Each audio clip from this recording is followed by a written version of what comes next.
AV companies with creative services, marketing, and public relations support. What don't we do?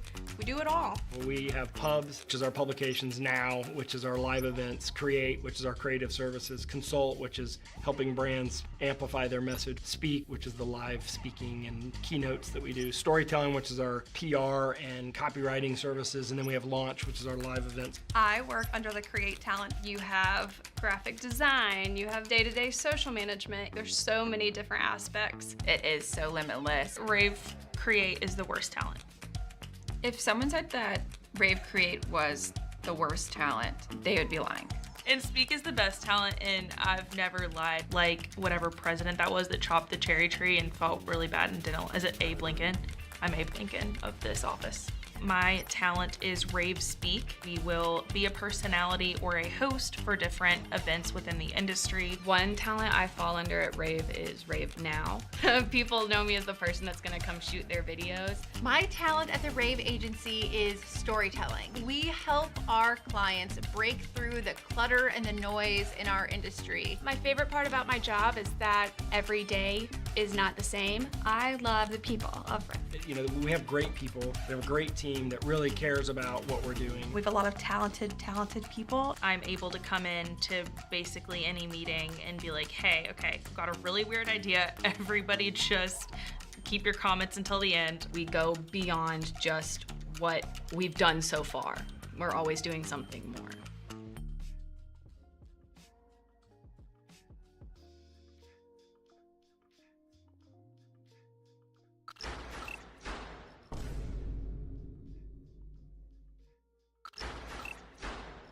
All right, welcome. Hello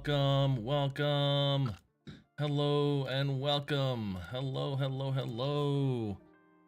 Hello and welcome to the rAVe Esports Show. I am your host, Bubba Gaeddert. I am so excited today. We've got one of our amazing sponsors and amazing guest on today. We're going to spend some time talking about esports, talking about gaming, talking about audio-visual, talking about all sorts of really cool stuff that I only get to see and don't really know what to do with other than plug things in. So I'm going to learn a lot, and hopefully you're going to be here to learn a lot as well. We are streaming live on 15 different places: Kick, Twitter, YouTube, LinkedIn, Facebook, Twitch, another YouTube, Instagram, TikTok. We are all over the place. We're having so much fun. Man, I am pumped to get you guys in here and talk. Now, if you don't know what this show is, you feel free to respond in any chat that you're in. We've got pulled up on YouTube, we've got pulled up on LinkedIn, the chat. So if you want to ask questions, please do so at any time. We will answer any of those questions. If you're on TikTok, if you're on LinkedIn, if you're on Instagram, please go ahead and ask questions because we've got a lot of really good information today. And the show, we are in our 6th episode. We've had the likes of people from Extron. We've had 2 educators who work in the esports space, Dr. Christy Custer and Dr. Mike Russell, talking about curriculum. I'll be spending some time with them next week at FETC in Orlando, and we'll be doing some content out there, having some fun.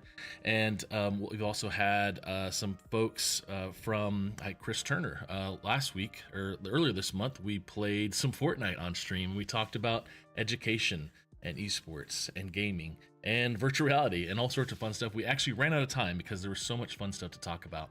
Now, we're going to be having some other shows coming down the pipe here in the next few weeks. Here in February, we're also going to be having people like Jeff Palumbo from Lenovo. We're going to have Angela Bernard Thomas from Collegiate Sports Manager Group with Esports U. We're going to have Joni Kraut, the CEO of Women in Games International, coming in April. And some other folks from Extron coming, Kevin and Andrew, back again to talk about Extron. But today, we're going to have a fun show, and we're going to get rolling with our guest here in just a few minutes. But I wanted to let you guys know that there is a challenge going on. There is a challenge going on in the chat right now. If you want to use the command in the chat, you can type in !VEF. So if you type in !VEF in any of the chats, we'll get a link put out to take part in the challenge. That is the rAVe Challenge. That is right, for the Video Games and Esports Foundation. The Video Games and Esports Foundation is a nonprofit that I've been able to run over 5 years now. since last December. It was 5 years, and we've been able to give over $500,000 in scholarships and grants to students and schools across North America, and work with tons of colleges, provide as many opportunities as we can. Especially, I love giving out our gaming and esports research deck that is in the chat. It's a guide for you to use on the first episode that we did of this show, the rAVe Esports Show. We actually went over that deck as long as it keeps getting. I've even added 24 pages, it feels like, since that first episode, about esports gold rush and the esports, the winter that's happening right now in esports when it comes to pro teams. Not Scholastic, for sure. Scholastic will always be in a gold rush, it feels like. But also some video game history and some more and more studies we keep finding about the benefits of games. And for those of you here today and you're wondering, what is esports and what is competitive gaming, we're going to talk about that a little bit today, but also we're going to spend some time really diving into the products that are available, the audiovisual products that are available from groups like Neutrik Group here in the States, and how they provide just the resources you need for an evolving space, especially in the gaming space. I was talking to our guest about, I see all their products in our church when we're in our golly, we have this big room in the back that is just full of cables that we just are constantly using in and out, and I always see their products. So you may know this group, but I'm going to bring in our guest today, who is going to be talking to us a little bit about himself, a little about the company he works for. And I think it's really cool that he's also considers himself the Neutrik guy. Mark, how are you today, sir? Very well, Bubba. Thank you very much. It's terrific to be on the show today. Well, thank you. I got so busy. I heard your name. I pronounced it on your voicemail. I got it, but now I didn't even ask you how to say it. I need some help. How do you say your last name? It's a tough one, Bubba, and I apologize. So my last name is stated Boyadjian. Boyadjian. No. And I as a child, my full name is Jean-Marc Boyadijan. So you can imagine how much my parents loved me. I had to learn the alphabet just to spell my own name as a child. It was quite an experience. No. What is the heritage of that name? Your name? Sure, it's Armenian, and one of the ways you can tell that someone's Armenian is if the ending of their name is IAN. In my case, it's Boyadjian, ending in IAN. So that's just one way to tell. There's other ways, but certainly just for this audience, the IAN ending is good enough for today. That's amazing. I go by Bubba because my last name is hard, Gaeddert, as well for people, and but I'm not as cool to be called a company name guy. So where did this name, the Neutrik Guy, come from? I've seen you have so many videos out there over the years, and you have this radio voice that obviously people enjoy. Where did this Neutrik Guy label come from? Sure. Well, it's funny to start with. My mother always said I had a face for radio, and so I guess that's why I worked on the voice so much. But over the years, I've had the opportunity to do a lot with Neutrik. I started with the company over 23 years ago, and prior to that, I used our products. Was my systems integrator. I had my own company, and I loved using the Neutrik products because it just meant I didn't have to go back because there was a connection that failed. Right? I mean, something can always go wrong on a project or a job. It happens. You have to go out for a service, what have you, but it wasn't because of the Neutrik connector that I was returning. And so I developed a real affinity for them and ended up becoming friendly with the then president of the company. And over the years, we developed that relationship into something that became an offer I couldn't refuse. And so I came to work for Neutrik, and I haven't looked back. And it's very exciting to forgive me, I'm going to kind of shine a little bit on Neutrik for just a moment. Sure. So I apologize for this, but it's exciting for me to work for a company, especially if you're into connectors and connectivity like I am. I'm a geek for that. But a company that actually tries to improve things that are already great, and they still try and find a way to make it a little bit better. I love that about Neutrik, and again, that's just something for me that's kept me here as long as it has. Being excited about that and what we're going to come up with next, right? And so becoming the Neutrik Guy really was a moniker that just kind of fell on me. I did so many different videos that eventually people would say, "Oh, I recognize you," whether it's at a trade show or maybe at an event. You're that Neutrik Guy, and so I decided to own it. And so I've used that as a moniker, probably for about the last decade or so. Wow. I got that Godfather, an offer you can't refuse. Is that Godfather? Is it Scarface? Yeah. Is that Godfather? Yeah, it made me an offer I can't refuse. Yep, exactly right. So Yep. how long you been with? You said how long you been with Neutrik? Just over 23 years now. So Wow. yeah, it's in fact I had started out doing trade shows for them before I was even an employee. Again, the gentleman that I became friends with, Jim Cowan, who was the president, in fact, the founder of Neutrik USA at the time, said, "Look, I'd love to have a guy that just digs these connectors and is so into doing this sort of thing." And I guess that excitement, again, that nauseating, geeky excitement that I have over these kinds of things. He said, "Well, why don't you come to the shows and just talk to customers about what you're doing and how you use our products?" And so that's really how it started for me. So yeah, I like it. I love to. Some people like long walks on the beach and rainy evenings. I enjoy some solder and that smell of rosin core flux, and wow. it's really, Bubba. It's lucky that I Nice. have a wife and children. It really is. It's a miracle. No, it's been a great ride. Like I said, we've developed so many new things over the years, and so many industries. I love. It's wonderful to be able to talk about the products, but I love more than anything, because a connector is just a connector. Like, who cares, right? In and of itself, it does nothing. But when that magic of what somebody does with it, whether they're putting it on the end of a cable or on a panel or on a piece of equipment, and they're making magic happen through that connector, I like to say that Neutrik plays an otherwise small role of really big industries, whether that's broadcast, houses of worship, higher education, esports, like we're going to talk about today.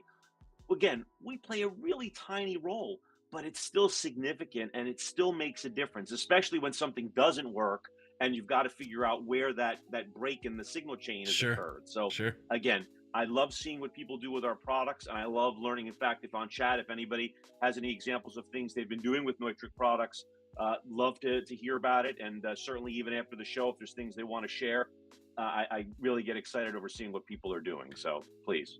I love that, Mark. Well, I hear in the chat, Mark is the best, and that's from Margie White. Margie White says Mark is the best. So on LinkedIn, thank you for that. Kyle over on Twitch, making them. Yes, magic is happening with the amazing Neutrik. Now, tell me a little about before you were doing trade shows for Neutrik. What were you doing before then? Before that? Sure. So I guess the broader way to explain it is if electrons flowed through it, I either designed it, built it, calibrated it, installed it. So everything from, think of it this way, it's like providing custom solutions with off-the-shelf products, right? That's really what it was, right? Somebody would come to me and say, "Hey, here's the challenge I have, and I need to be able to figure out how to make this work. So, what do we do? How do we get from point A to point B, and what are the products and connectivity that I need to make that work?" And so that's really what I did, whether it was, programming a touchscreen, or, connecting a display device. Had one interesting project where I was doing intraoral camera systems. And so when patients are sitting in the dentist's chair, they actually had a video display that they were looking at to kind of keep them occupied, which today is actually very common, but 20 years ago, not so much. And being able to kind of create that experience for them so that they could watch a show or a movie or what have you, and kind of take their mind off of what was going on inside of their mouth. And again, Neutrik played a role there too, right? You still need connectors to kind of make all of that happen. So that's where the magic was, right? Is putting all that together. Yeah. Now, so lots of projects. What's Neutrik's history? Where did it start? Who started Neutrik? Sure.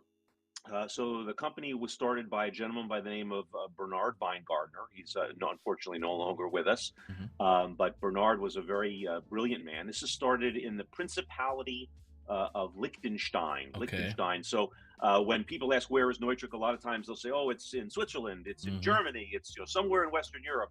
and it's actually in the Principality of Liechtenstein. Very small. It's about the size of Washington, D.C., has about 35,000 inhabitants. In fact, I would guess between you and I and maybe some of the viewers here, if we wanted to, we could probably head over there and take over the country in an afternoon. It's rather small. And so essentially in a barn of all places, Bernard was able to develop what would be the new XLR. And to be clear, Neutrik did not invent the XLR, right? That came from another company many decades before. What Neutrik did is, as I said earlier at the beginning of our call here, what Neutrik did is they just improved it a little bit. And so they removed things like a screw that would need to be used to hold the insert in place and keep everything fastened together. In fact, some companies even use a reverse threaded screw. Again, Neutrik eliminated all of that. In addition to that, they created something called, and it's really probably the reason why anybody knows the Neutrik Guy or the Neutrik name at all, is one little bit of plastic called a chuck type strain relief. And so for everybody out there watching, when you're making your connections, the part that holds the wire into the connector itself is something called a strain relief. And they come in many different varieties and sizes and shapes and forms. But what Neutrik did is they took something like think of a drill chuck. And you know how you open up your drill and you put your drill bit into it or your screw tip into it and you tighten that down. And there's like those 3 fingers, if you will, that actually grab onto the drill bit. That's a chuck, a drill chuck. Well, that's essentially what Neutrik did, is they developed that drill chuck, but they adapted it for the connector. And hence the chuck type strain relief was born. And that absolutely revolutionized the industry. We were a very unknown company, right? And, nobody even really paid attention to Neutrik in those years. And we're talking almost 50 years ago now. But today, we've become a brand that is synonymous, at least in the professional space, right? If you're doing a live gig or a live event or a broadcast like this, synonymous with quality that allows the show to happen every single time. Am I close? I think I found am I close to this? Indeed you have, Bubba. That's perfect. Yeah, okay. Bubba. That's all it. Right. Exactly. Wow. That is the chuck type strain relief. Yeah, and again, it's a simple piece of plastic, but it took this very brilliant man, Bernard Weingartner, to come up with something and say, we can do this differently. We can make this more secure and work with a much wider range of cables and cable types and diameters of cables and what have you. Okay. Well, I love that Liechtenstein is where it was started. I've been about 2 hours from Liechtenstein when I went to the Neuschwanstein Castle, the Disney castle, when I was in Germany on student exchange. And so I definitely was close, but yes, you're right. It is a very tiny country there next to Switzerland. It's the rest stop of Europe. You go, you use the lavatory, and then you travel on your rest of the way through Europe, right? It's but really there are a number of things that come out of Liechtenstein too that people may not be aware of. And forgive me if I bore our viewers here for a moment, but Liechtenstein trivia. So if you've ever purchased, and this is again dating a CD, a compact disc, or a DVD. Well, the machine that actually makes those is made by a company in Liechtenstein. So they don't necessarily put the data on it, but they make the discs, the machines that make the discs. That's incredible. And there's also an industrial tool company whose name is very well known. They have their colors are kind of a red and a gray. And they employ probably over 20,000 people in the Principality of Liechtenstein alone. So you've got some pretty big things, and then of course you've got Neutrik. So that's wild. Yeah, it's very neat. A lot of exports then, I guess, for the little tiny country.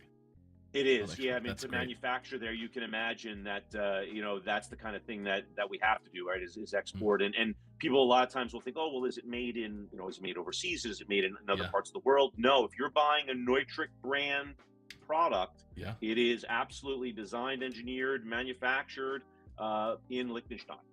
And Kyle in the chat, I don't think Liechtenstein is a knight's tale. Liechtenstein, it's not a knight's tale, but close. I would think. Well, while we're talking about, I'm going to go ahead and roll the ad for Neutrik, and we're going to take a quick watch and learn a little bit about you guys. And I think you might be in this video. Maybe I'm not sure if this is the one. Oh, we'll see. I apologize in advance. No.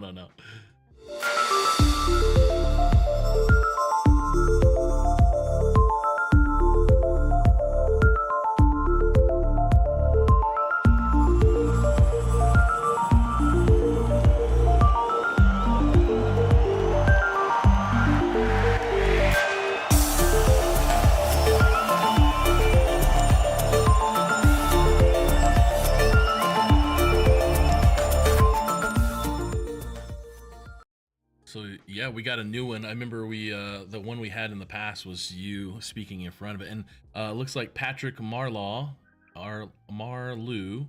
says, "Hey, how you doing?" How you doing, Patrick? you got some friends here in the chat today. Sounds like it's very nice. Shout out to Patrick. Thank you, brother. I'm glad you got a chance to tune in. And that's the other thing too. Mm-hmm. I have to say that again, having the opportunity to work for Neutrik has given me an opportunity to meet some amazing people, including people like Patrick. The kind of work that they do. Again, the magic that people make with our connectors, and Patrick is just one of those people. To see the kind of scale that is done by these companies to be able to make things work, right? The challenge that people that use our products face every day, right? Trying to figure out how they're going to make things work, how they're going to connect things, how they're going to get from point A to point B, and what the technology needs to be in between to make all that happen. Those decisions are challenging. The biggest decision that Mark Boyadijan has to make, the Neutrik guy makes every day, is what I'm going to have for lunch, right? So it's not quite the same thing. So by being able to have those relationships and learn from people like Patrick and others, you really see just how Neutrik can make a pivotal difference for them. And any connector. Look, it doesn't just have to be Neutrik. There's other brands of connectors out there, to be sure. The point is that the solutions that come out of all of that happen because of the kind of brilliance and design and understanding, and in some cases artistry, of all the people out there that use these products. Wow. Well, we've got another fan in the chat, Josh Kell from Esports Integration, saying Mark is an industry icon. I can definitely see that.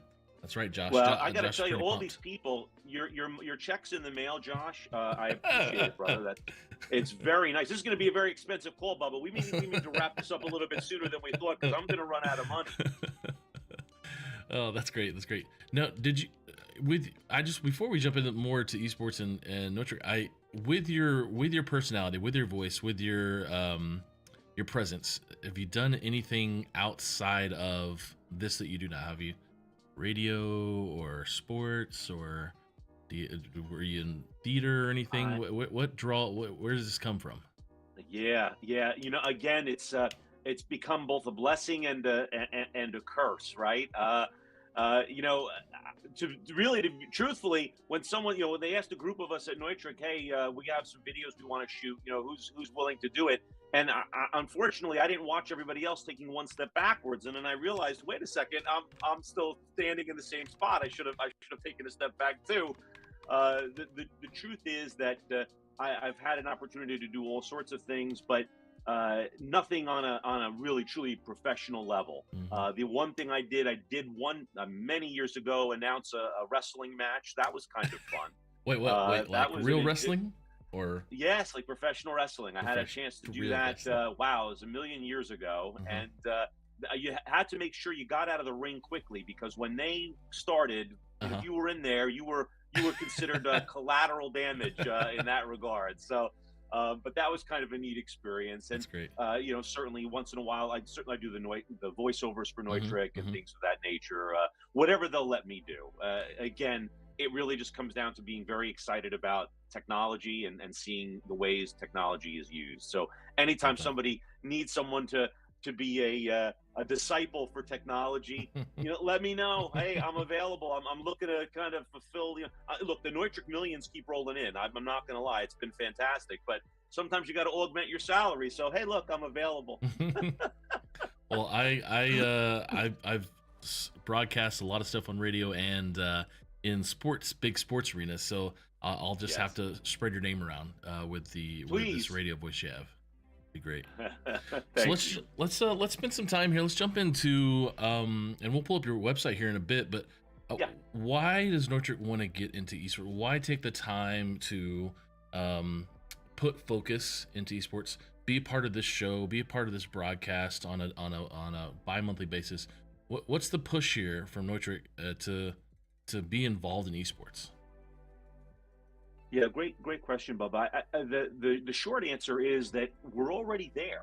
Again, I said earlier, Neutrik plays a really small role of otherwise big industries, right? It's not as if we're there. I mean, look, if you're into connectors, right? You don't have to be into connectors like the Neutrik guy, but if you're into connectors or making sure that things work, you know you're going to pay attention to the signal chain more than anything else. So Neutrik is already a part of those signal chains. When you go to, let's say, a major, right? You're going to, you know, a League of Legends, or you're going to go to maybe a Super Smash Bros. Ultimate Major. When they have the staging equipment, when they have the video displays, when they have the speakers, the microphones, if you're talking about the broadcast booth, all of these things, we're already there. Our connectivity is already being used in every one of those spaces. Higher education, you talked earlier about the fact that you do sound and video, or at least AV, I guess, for your church, as do I.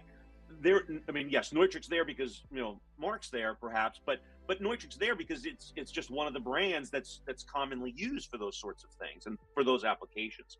So for us, we are already there, but we stop just short of the actual stage itself. In other words, let's say you've got, you know, your 5v5 or your competitors on the stage, what have you.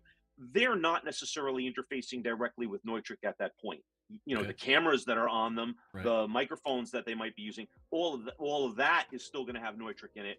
But at that level, we don't necessarily play a role, at least yet. However, and this is probably jumping ahead a bit, so forgive me, where Neutrik isn't necessarily the de facto you know, repository, if you will, the standard, if you will, for esports in general, where we are the authority is really on signal chain and connectivity. That's our space, making sure that those electrons get to where, or photons, if we're talking, you know, if we're talking about you know, light, if we're talking about fiber, what have you, making sure that signal gets through each and every time without fail.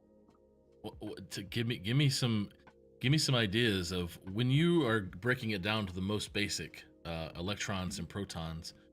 What in your product line is electrons and what in your product line is protons? Or explain a little more for us in the you know, sciencey as you want to be.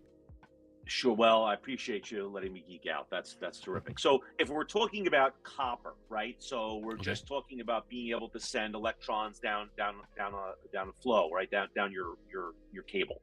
So there we've got everything from an RJ45. It's what you would use, let's say, for connecting your computer, your network. Like if you're not wireless and you're going to wiredly, you know, connect your computer in wired using an RJ45 connector. And that's something in our EtherCon line. It's a product that we make that essentially takes that rather fragile RJ45, right? That little plastic bit with that little latch that lasts about 2 insertion withdrawals, and then it's broken, and then you're like, oh my gosh, I got to tape it in and try and keep it in. Well, Neutrik makes a rugged version of that doesn't necessarily improve the RJ45 itself. That's going to be the way it is. It's designed that way, and Neutrik can't do much about that. But what we can do is we can surround it and ruggedize that so that it's protected, and so that latch is no longer even significant. If that latch breaks off, you still have this metal housing that's protecting everything and allowing that signal to get through, right? So show after show, or you know, competitive match after competitive match. So that's one area. HDMI, right, which has become a real standard. You've got HDMI, you've got DisplayPort, you've got, you know, USB-C. Neutrik makes locking versions of these as well. So when you take a traditional HDMI connector, which has no locking mechanism whatsoever, you plug that in. Imagine you're doing something, you're playing, you're competing, and now that connection comes out. What do you do, right? Because you just lost your signal. With Neutrik, you've got something that you and I could actually probably hang off of, and that HDMI connection still is not going to come out, right? It's a locking mechanism. And although we don't necessarily worry about this in indoor spaces, Neutrik connectors are also typically weather rated. So I'll use a term like IP65, right? Yeah, so IP stands for ingress protection. And all we're talking about is what kind of resistance to water and resistance to particulates in the air or dust can come in contact with the connector without contaminating the connection itself. And so Neutrik makes a lot of products that are IP65 rated just for that purpose. Oh, that's great. You just brought up the HDMI. So that HDMI that you're looking at, you'll notice that what we've done is not only do we have that kind of a what we call a D shell, that flange that you see there, that's all made out of all metal, but because there are issues when HDMI is used a lot, and over time, it can flare. So the outsides, if you will, of the metal line that you're seeing there can flare out. So what Neutrik did is we surrounded that with plastic. Now, is it going to make the HDMI, the ultimate connector? Probably not. But what it will do is it'll allow the life of that connector and the continuity of that connector to work a lot longer than it would without that kind of a protection or that kind of surround. Those are the areas that Neutrik plays in, and I have to say, we do a really good job of taking otherwise challenging connectors that are fragile and making them far more robust. Okay, and so then lighting wise, so lighting can be XLR as well? Side, right? Yeah, so I apologize. So yeah, Oh, lighting no, go ahead. With copper, with XLR, so we just talked about two things that are more on the digital spectrum. So we Uh-huh. talk about XLRs, right, for an analog signal, or if it's AES, it could be a digital signal as well. And they come in different pin varieties. So an XLR, for those of you who are unfamiliar, think about a microphone, and that's not wireless, it's wired. And so that microphone is going to be using something called an XLR, which is a 3-pin connector. Traditionally for microphones, it's a 3-pin connector, but they can come in other varieties as well. And so that allows that audio to get through from the microphone, from the person's voice, and then out to whatever the soundboard is, the mixing console, and out to the house, to the people that are listening to it.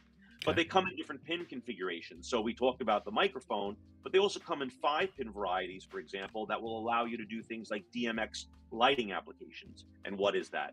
Briefly, DMX lighting is just going to be a way of communicating with different lighting fixtures and devices that can control lighting, that use nowadays you have versions that use an Ethernet connector as well, but traditionally they've used a 3 or a 5-pin XLR, mostly 5-pin, to be able to communicate that information, to turn the light on, to change the color, maybe even to adjust where the light is pointing. All of that can be done using this DMX technology.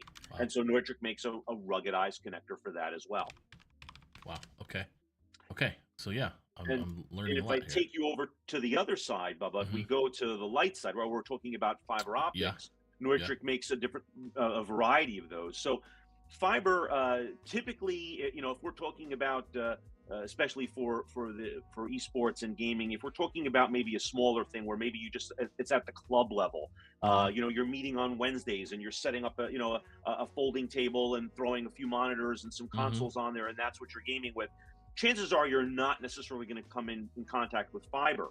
But on things that have a larger scope or have to go a larger distance, or you want to eliminate latency of any kind, or make it as small as is humanly possible, that's where fiber can play a role. And traditionally, fiber has been very delicate, right? You're talking about a piece of glass that's no bigger than a human hair, or sometimes plastic no bigger than a human hair, and that can be very fragile. So Neutrik has developed what they call their optical con line of products, and they range anywhere from as few as 2 fibers to as many as 48 fibers, all inside the same size connector housing. So regardless of what you pick or what the number of channels of fiber you need, you can usually find an optical con solution that will work for you. Wow. And then even beyond that, because even that sometimes will need to be polished, and you still have to be somewhat careful in handling it, because that's what we call physical or direct contact fiber. We also make a version of expanded beam fiber. I won't get into all of the details because I don't want to bore your viewers any more than I may already have. But essentially, imagine something that works almost like a flashlight. And so you've got your fiber optic connection, your fiber, and then you've got like a lens in front of it, kind of like a flashlight lens. And so essentially, we're able to transmit through that lens the fiber optic signal. But what that does is it makes it far more robust. Traditionally with fiber, you're going to be very careful. At the end of your show or your event, you're going to make sure you cover that up. You might even have to clean it. Later on, you'll use a scope to polish it. There's all these things you have to do. But with an expanded beam like our FiberFox solution that we have, or our Dragonfly solution, both which use expanded beam, there I can take that thing and just put it in some water or use some compressed air, wipe it on my shirt, and I'm ready to go back to show. It is absolutely ready to use. So it's much easier to be able to clean and maintain. In fact, if you'll allow me, I can give you kind of a real world example on a project that I'm working on right now. Okay. Yeah. If that's okay. Yeah. Yeah. All right. Great. Do you want to send me something? Yeah. Well, what I'll do is this. Let me explain it and kind of give you a sense of it. So we're working right now with a local professional esports team. I'm not going to give you their name at the moment, but they're based here in Charlotte. And it has to do with professional sports as well. So that'll give you kind of an idea of what I'm talking about.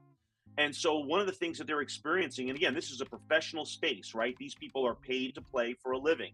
And so, the difference between, things working and not working perfectly means, a loss of quite a bit of money, right? There's a lot on the line. And so one of the challenges they had in their professional gaming esports space is they were running various copper lines for network, for internet and what have you. Okay. And they were running them across the floor. They had properly protected them. I mean, it was installed properly, but over time, with people stepping on this cable tray, if you will, and chairs rolling over it, what have you, they started getting intermittence. It actually started being a problem. And upon further discovery, we could see that copper, the shielded twisted pair that was using the category cable they were using, was actually crossing over itself, or actually going over these splines of metal that were causing cuts into the cable itself. So while it was good as an initial installation and it worked well for them for a decent period of time, over time of competing regularly, it had seen some real wear and wear that they were on, that they didn't even realize was coming from that location. And so what we're doing now is we're eliminating over 16 channels of network cabling, 16 copper cables, right? Category 6 cables. Wow. And we're replacing that with just one Dragonfly fiber optic system. So, and the cable that's being used is we call it an Extreme cable. And so you can drive a car over it. We can hang off of it. We can rub it on the concrete, drag it across the ground, throw it off scaffolding, and it still works. It just takes monumental amounts of abuse. And so for this application, now it doesn't matter if they want to step on it, roll chairs over it, stand it, put the table on it, jump up and down on it. It's still going to work, and they're not going to lose their connection. Wow, that's crazy. I love that. That's I will say, as an esports, let's say an event nerd who goes to these events and helps set up events, and you go to a place where it's not your facility, and we bring in extra equipment and people, and maybe the tech guy isn't there, and everybody's coming in with all their own equipment and all their own chairs and all this other stuff. Yeah, it can be an issue, especially when you're multi-purposing an area. I had that issue back in Boston last fall, where we just couldn't figure out what was wrong with the audio, and it had to do something with what you just mentioned, like cabling just being worn out. So wow, it's very true. So you're saying that there's a solution you guys have at Neutrik that kind of helps mitigate this wear and tear from, I would say, gaming chairs, in essence, at a point in the esports. But is that right?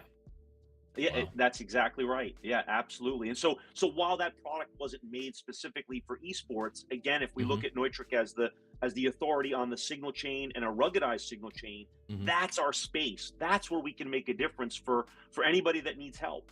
And we love it. We relish the opportunity to kind of delve into the challenge that somebody's facing and try and figure out if there is a Neutrik group solution, and then if we find one, how do we apply that makes the most sense for them in their particular application?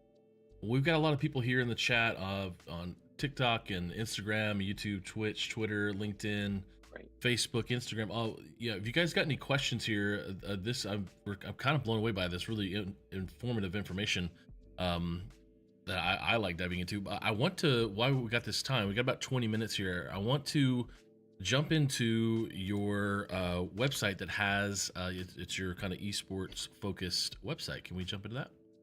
Yeah, please. Okay. Let's do that.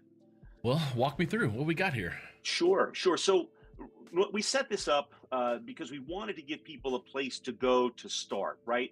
Maybe you have no idea how you're going to do it. You've just been told by the school principal that it's going to be your job to take care of handling the new gaming program at your local high school or middle school, or maybe you're now the esports director at a university, college, because they realize, oh my gosh, this is the fastest growing sport on the planet, and by the way, if we want to remain relevant, we better be involved in esports and gaming, right?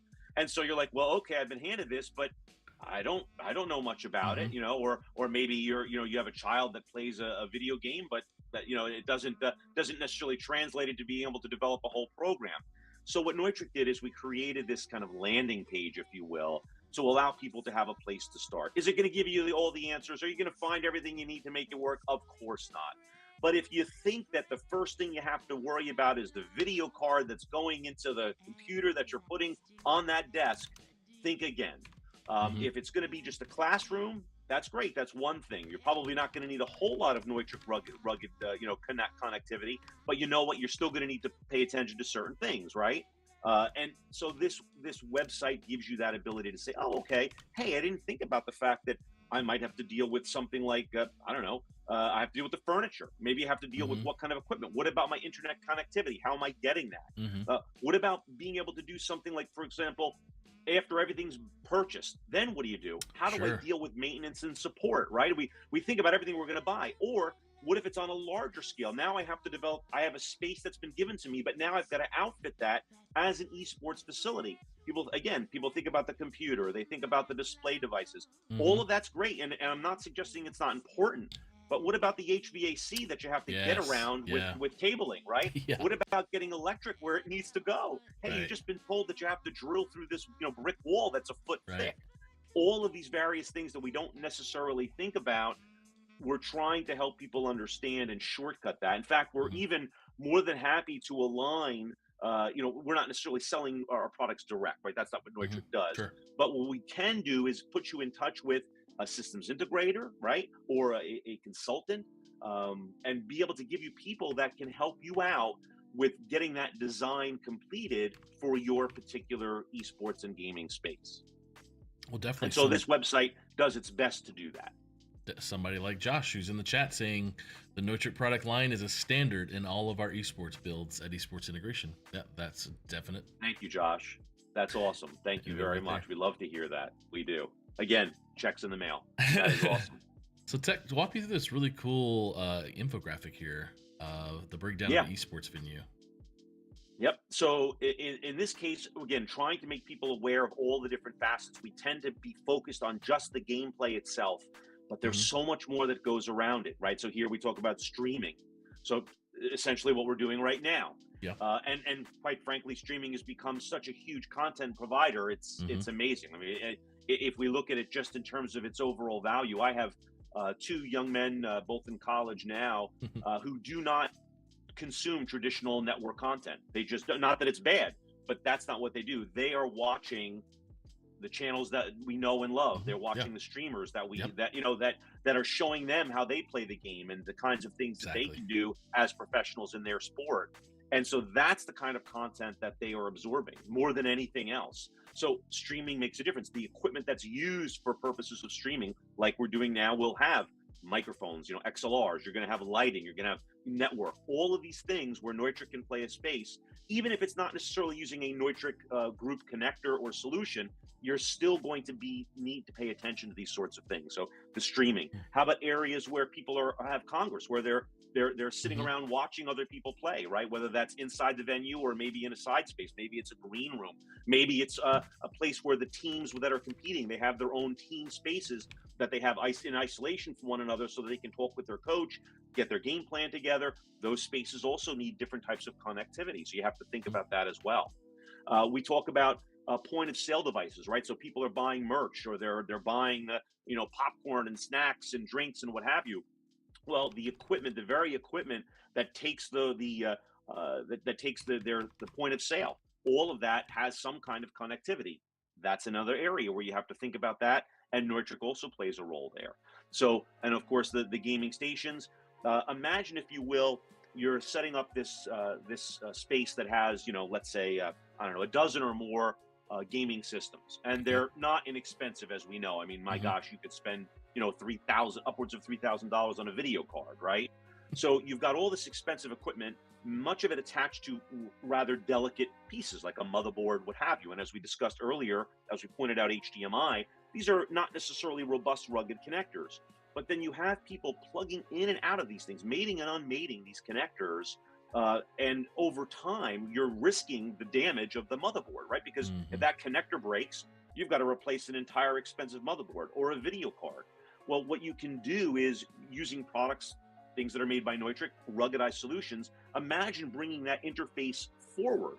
So now you've got something that you're interfacing with that has a ruggedized connector solution.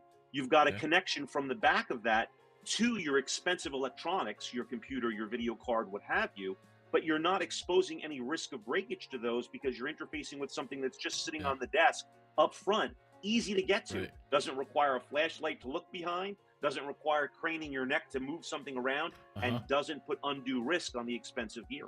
100%. Definitely needed. I love it.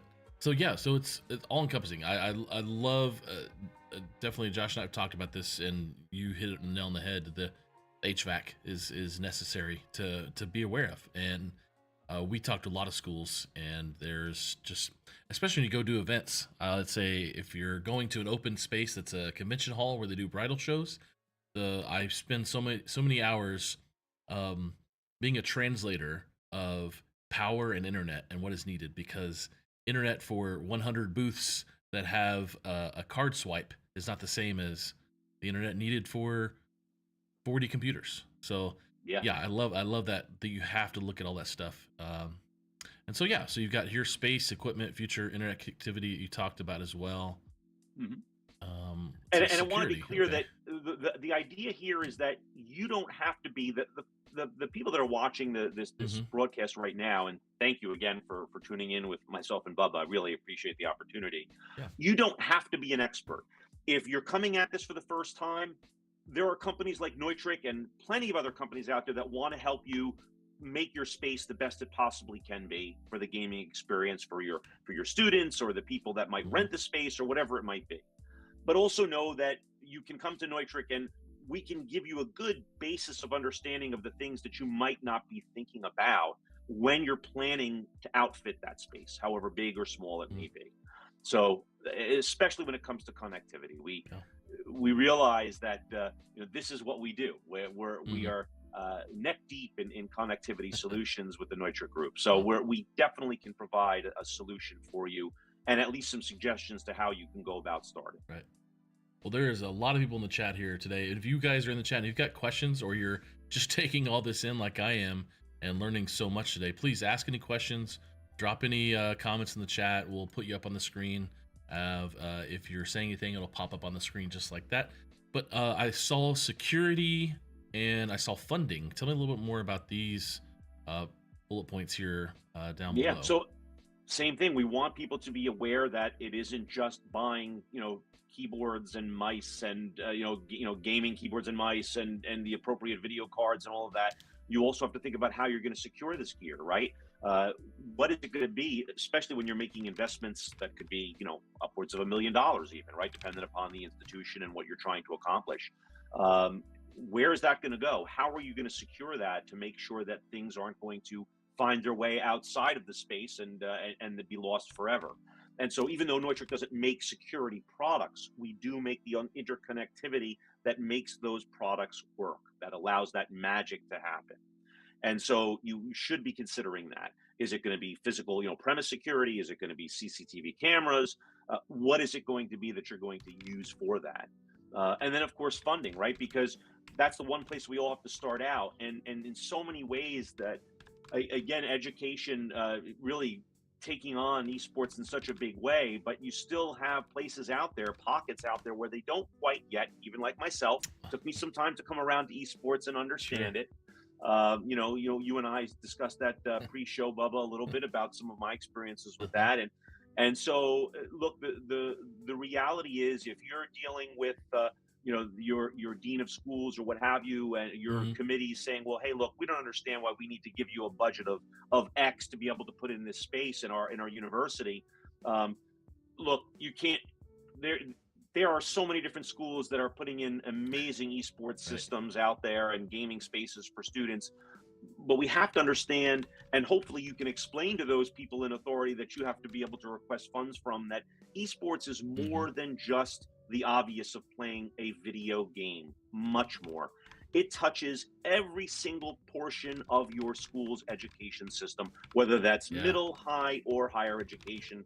You've got your schools of architecture, engineering, biology, of course, graphics and design, journalism.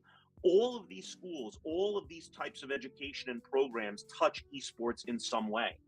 And you don't just have to be a professional gamer to be involved in esports. there's much more that you can do and still be a part of a fantastic community of people who are trying to make a terrific product that, frankly, is just loved by so many millions of people.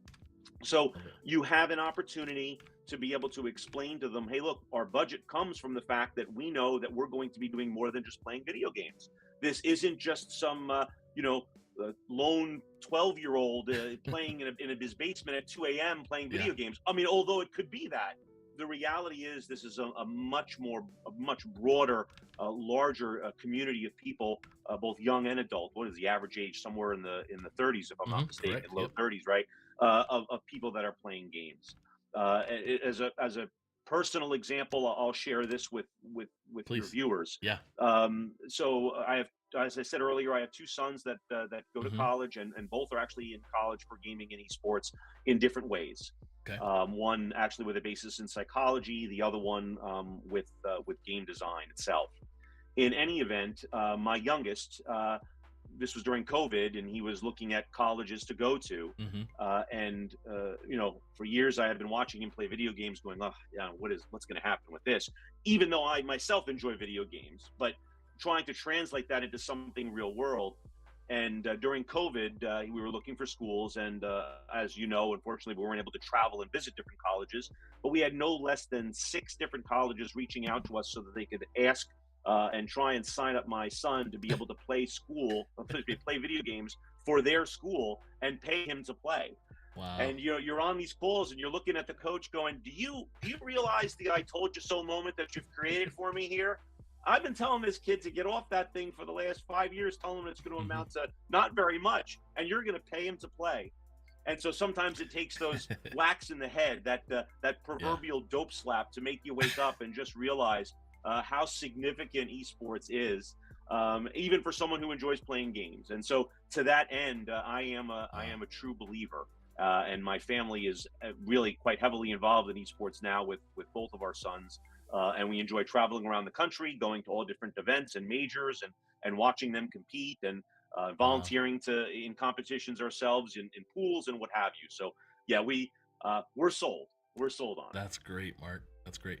Well, I'm going to come back here. We're going to take a quick little break, talk about Extron commercial and one of our sponsors, but I want to come back and I want to get your last final thoughts. So we'll be right back.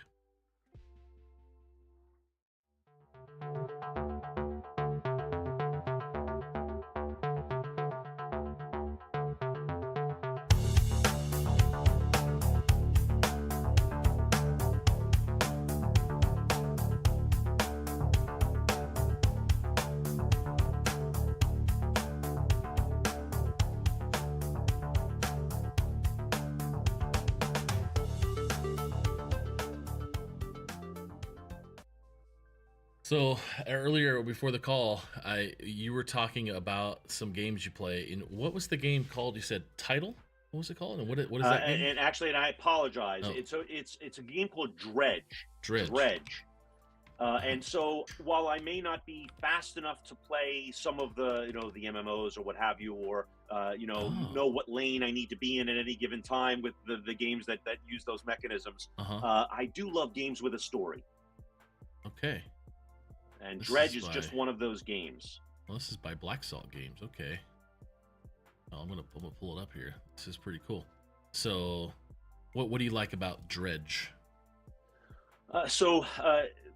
It has a mystery that unfolds over time, right? We know there's something more to this than just going out in our boat and fishing. And making repairs to our craft, and being able to be able to do more and fish deeper and or dredge to pull up other things from the bottom. And so as you continue to do this, you end up this story just continues to develop. And what I like too is you also have the opportunity to it can be played so many different ways, and the replayability of it is high because just by making certain choices, it changes the rest of the game. And so while it's not your latest open world, unbelievably expansive, first-person shooter, it is still, for me, a wonderful way to experience and enjoy a story and still have interactivity by being able to play the game. Wow, that looks really cool. What was some other games? Check it out. I mean, I don't get any residuals for it, but I enjoy it. So. What was some other games you said you had played? You played recently? So I'm gonna date myself. I mean, certainly I come back as far as playing games like Zork, which were text adventures. And then for me, again, I love these kind of story-based games. The entire, Red Orb Entertainment, the entire Myst series of games, I absolutely love that. The idea of trying to solve something, and then as you solve those things, another part of the story unfolds, and you learn more about what the characters are doing and who the good guys and the bad guys are. And I love that sort of thing. It just captures my attention in a way that many other games can't. So yes. So Myst, the remake, I definitely want to get it, but I was reading this book by Jason Schreier. It's called Blood, Sweat, and Pixels. And he goes into depth about the struggle of video game developers and creators, and the stress they put on themselves to get something done by X amount of time. And I remember at Myst specifically, they were talking about how hard it was to really play because graphics were so good that computers really couldn't handle it yet. And they, it was like on 5 CDs or something, like you had to install on your computer. That's correct. But there's a really good story in depth about these guys and the history of them creating these games, as well as some other really good stories about how video games were then starting to use crowdfunding, and start games rather than studios. So I'll find that little part and I'll send it to you about the Myst creators, since you like that game as well, and you might be intrigued by a little history. Absolutely. Well, Mark, I'm going to give you the hot seat for 60 seconds to say whatever you want. It's all you. You have the 60 seconds to be in the hot seat. There you go. All right. Well, if you've made it this far without tuning out, thank you. I really do appreciate the opportunity for Neutrik and the Neutrik Guy to be able to share what we do a little bit, and hopefully there is some relevance that you found for you in some way. Again, Neutrik is not the de facto, standard or authority, if you will, on esports and gaming. We're not. There's amazing people out there, and this community that Bubba is a part of, and we certainly want to be a part of and continue to work with. There's so much that you can learn from all of those people. Wonderful. What we are the authority on is the signal chain and connectivity. It's where we live and breathe. If you're having any kind of challenges on how you need to be able to connect something, or what you should be connecting with, or maybe what the best connection solution would be, or, hey, is this just good enough, Mark? Can I use what I have here?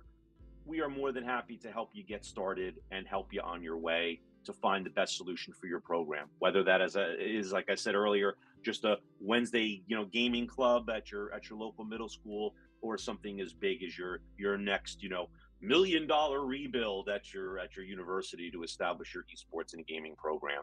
And we also have a wonderful group of people that are part of the Neutrik family and partners of the Neutrik family that we can help put you in touch with to be able to get you on your way.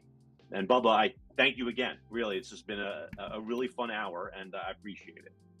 Mark, it's been an absolute pleasure. I learned so much. I know we could talk about nerdy stuff all day, and I am intrigued to learn even more now. So, man, thank you so much for coming today and being a part of the show. I really, really, really appreciate it. Thank you. We appreciate the opportunity, and we'll see you all out there at some point. So if you see me, just yell Neutrik Guy, and I'll look your way. Are you going to be going to any conferences soon, or shows that we need to be looking out for? Yeah, we're going to be. I'm going to be at NAMM in Anaheim, California next week, and then followed by I'll be in Barcelona. I'll be in Spain the following week at the ISE show, and then then we've got NAB and Infocom, and so I'll be around. Okay. Yeah, I know the rAVe Pubs group. They're going to be in Barcelona as well that first week in February. And just to let everybody know, we're gonna skip the show that first week and have it the second and fourth Thursdays of the month. But Mark, thank you so much. If you want to hang out in the control room, I will come and wrap up with you, but I'm gonna shut down the show. Thank you so much, sir. Thanks, Bubba. Take care, everyone. All right, everyone. Thank you again so much for being here today. Great show today. Man, we had a ton of people in the chat, a lot of people watching on all the different platforms today. It was really a sticking point for people to learn a little bit more about what Neutrik does and what Mark has what he talked about, and I'm just super impressed with what they do for the gaming space, for the church's space, all the different optics and fiber optics and products from lighting and video and audio, and it's just amazing. And you do see their logo quite often when you're around the audiovisual space, wherever you be. And man, it's good to put a face to the Neutrik Guy and a name. And if you guys are interested in more information about them, you can go to neutrik.us. We also, our sponsor Extron, extron.com, you can check out them /esports, and they've got also some options for you is available as well. And we'll be interviewing Kevin and Andrew here in the next month or so. They'll come back and talk about Extron, and hopefully we'll probably have some more Neutrik stuff going on in the future as well. But in 2 weeks, we're going to be having Jeff Palumbo from Lenovo Esports, great friend of mine. We probably spend too much time together hanging out, talking about stuff, but we're going to get on and talk about more things, and hopefully you guys will be interested as well. But thank you so much for being here today. Stay amazing. We'll see you in 2 weeks. Tomorrow, got a couple shows with Good Morning Gamers, and we'll have some more invites sent coming up as well. And thank you so much. This is the rAVe Show with me, your host, Bubba Gaeddert. Stay amazing. See you later.